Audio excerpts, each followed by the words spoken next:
Hi, I'm Dr. Jennifer Sweeton, clinical and forensic psychologist, and I am so excited to be partnering with Leading Edge Seminars next year on a 5-day workshop series called Advanced Trauma Treatment, integrating neural desensitization, EMDR, and somatic approaches.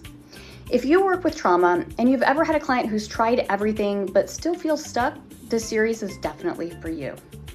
Over 5 days, we'll move through my full trauma treatment roadmap, grounded in neuroscience and built around the 5 brain regions that trauma actually changes.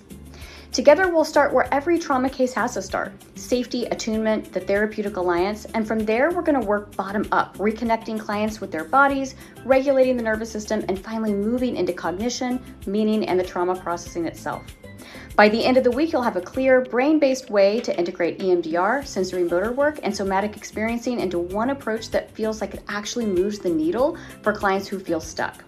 You'll walk away with tools you can use Monday morning. So I hope you'll join me, and I can't wait to see you there.